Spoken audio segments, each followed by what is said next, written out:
30, 40 houses, 30, 40 households. Maybe more. Maybe more. Yeah. And each family, about 4, 5, 6 people. 4, 5, Yeah. 6. Let's So you're let's talking say 40 let's see. times 6. You are Yeah. talking Yeah, close yeah, to yeah. 200, Yeah. 300. We're Yeah, talking that's about sort of every that's brother logic. has- Yeah, my logic. Yeah, My logic, my logic. my Yeah. brothers and, Approximate every number that we brother will have a give it wife is about and he lives Yeah. in Yeah. 250. But like you said, the family, there was the mother, there was the brother. daughters, Sometimes there the was the son son and as the well. children. Yeah. There was in our house there was 8, 9 people. Yeah. Exactly. Sometimes the son as well Yeah, get yeah. married and he lives with his mother, with his Yeah. parents in the same house Yeah. with his children. So there might be more than 6 people in one certain Yeah, you just house. again average. Yeah. Average. Yeah. But like I said, The yeah. approximate number is about 200, 250. Yeah. Varbūt šādu tradicionālā un maģiskā izpratnē viedu vīri nemaz tur nebija tajā teritorijā, kurā mēs ienācām tieši. Un tā sanāca, ka vienīgais viedais vīrs bija Jānis, un tas ir paradoxālākais, ka es ar viedo Jānējam meklētu viedos tamazīgs, bet fināli atgriežamies pie sevis paša. Un būtībā viss šis 2 gadu periods kopš šī ceļojuma man personīgi bija veco zemapziņas programmu, ekspektācija un ilūzija dzēšanas laiks.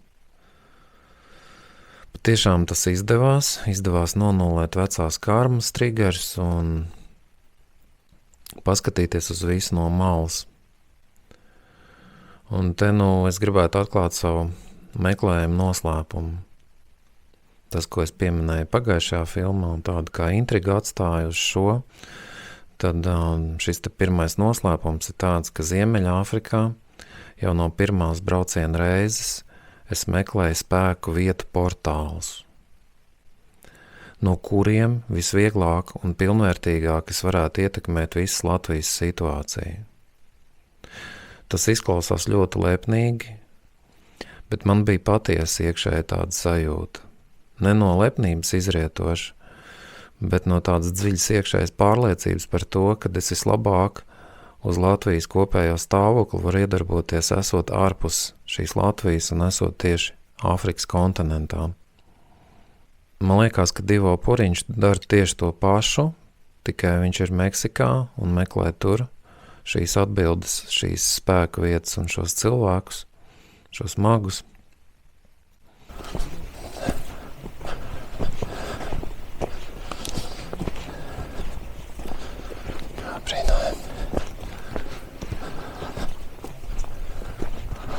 Baudam šo mirkli. Un tā nākamā patiesība ir tāda, ka Latvijas spēku vietas šobrīd ir aizvērtas. Šīs spēku vietas ir slāpētas, noslāpētas. Īpaši ziemas periodā tas ir katru gadu šīs spēku vietas aizvarās un pavasarī tās atverās. Bet salīdzinoši ar iepriekšējiem gadiem viņas atverās tikai nedaudz. Līdz ar to tā enerģija, kas nāk no mūsu zemes māca dzīlēm, tieši kas atbild par šīs zemes stāvokli, nespēja vairs sazināties ar mums, ar šīs zemes iedzīvotājiem. Mēs esam pazaudējuši saikni ar saviem senčiem, ar sevi pašu un ar savu zemi.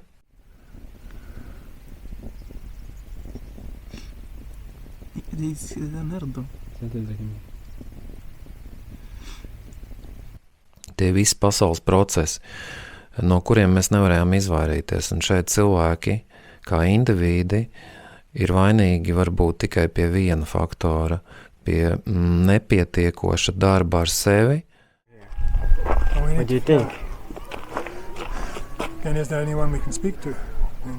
That's what. Again, the village man. That's what. Tā ir sanācis šajos gados, šajos pēdējos kaut kādos 30 gados. Ir sanācis tā, ka daudzi ir sastrīdējušies, praktiski var teikt, ka visa Latvija ir sastrīdējusies.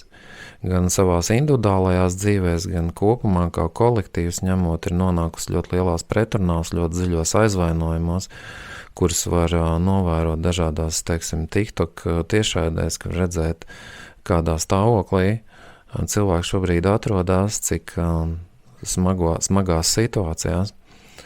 Mums visus var vainot pie tā, ka mēs neesam bijuši gana nadzīgi uz kaut kādu savu pašizziņu, pašizaugsmi, teiksim, garīgo pašizaugsmi. Te neiet runa par kaut kādām reliģiskajām organizācijām. Te iet runa tīri par dabisku disciplīnu, piederību un visām tām īpašībām, kas mūs vieno kā tautu, pretimnākšana, draudzīgums, nesautīgums. Ja, un ir pārgājis tajā tumšajā negativitātē, kur tautas kopums ir lielākā daļa. Grūti pateikt, cik lielākā daļa šeit neesmu nekāds soģis, es vienkārši tikai dalos ar savām pārdomām, bet pēc kopējās sajūtas ir tā, ka mēs esam noslīdējuši zemāk, jo tie, kas esam šeit, Latvijā, mēs šo te tumšo vāku no Latvijas nevaram noņemt kā kolektīvs šobrīd, jo kritiskā masa vēl joprojām ir šī te negativitātē, izmantošanas, kārē, alkatībā un visās pārējās tajās privāti īpašnieciskumā, hipertrofētā un visās tajās emocijās iegrimus. Tāpēc ļoti svarīgi ir izcelties no tā ārā, sākt sev kaut ko darīt, kaut kādu pašattīstību uzsākt un virzīties tālāk. Oh. If we can find one, yeah. And we can pay Desmond. We can pay, yeah, Desmond. We'll pay 10 for the room. Pa cik? Desmond. Dirham? Jā. Tas taču nav nekas vispār. 10, tas ir 1 eiro. No viena cilvēka, jā? 10. Ir pa visiem kopā. Tas ir vispār nekas. Lai noņemtu šo vāku, kas ir uzlikts, maģiski uzlikts Latvijai, nepieciešama liela mentāla un astrāla tīrība. Ir nepieciešams neredzami redzams tādu pašu tautiešu tīkls, kuri vienlaicīgi strādātu gan ar sevi, gan būt savienojumā ar šo te mūsu zemes enerģētiku un mūsu tālajiem un tuvajiem senčiem. Un tāda saulīte jau un skats pavarās no iekšpagalmiņa.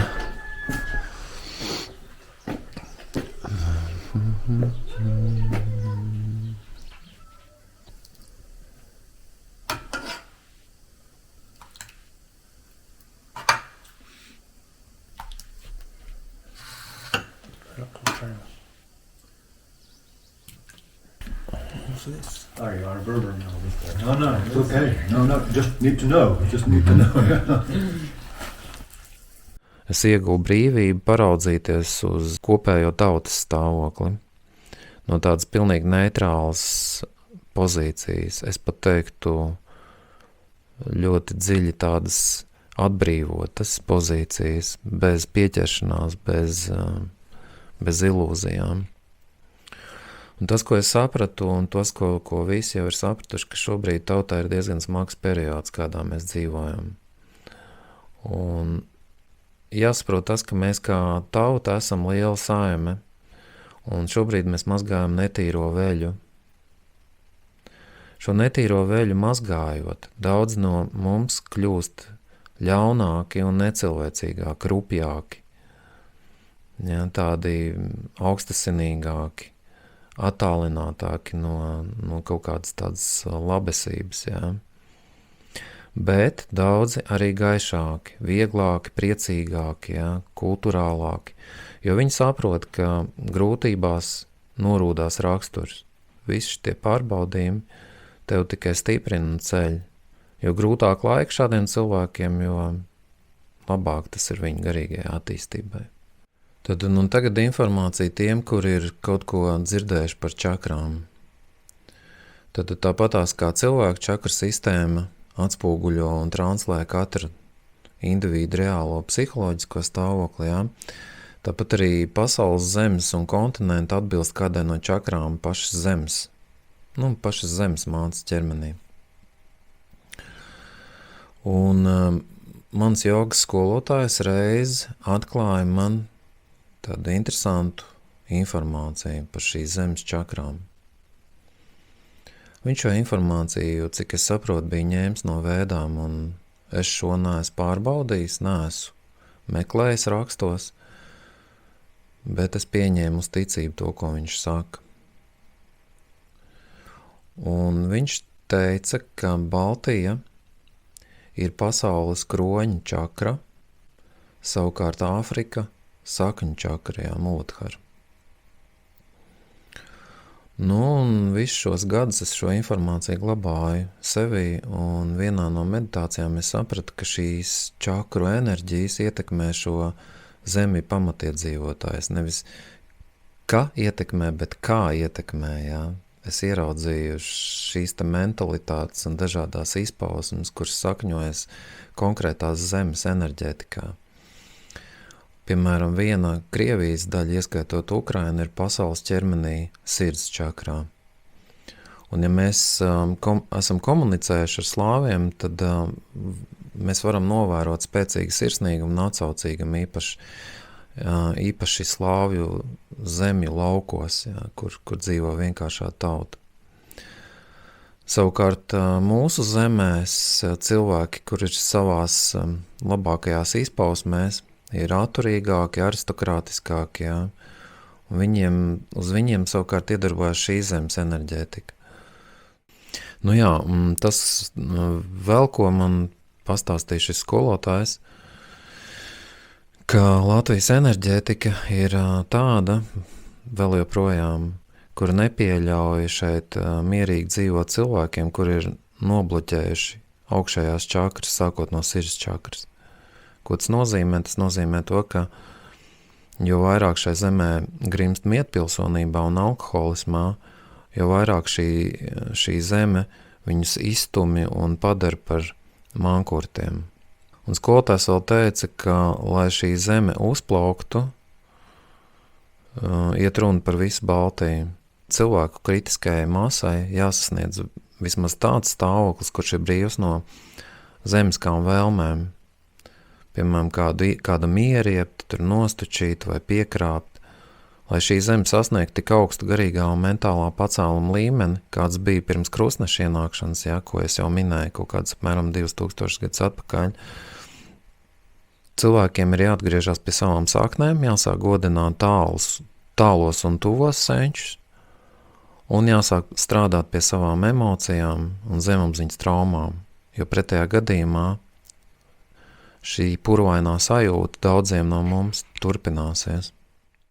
Tad, lūk, un paralēlā motivācija braucot uz Āfriku bija pastrādāt tieši ar savām zemajām čakrām, dzēšot un transformējot savas dabas tumšos kaktus caur grūtībām un jaunu enerģiju ielaišanu sevī.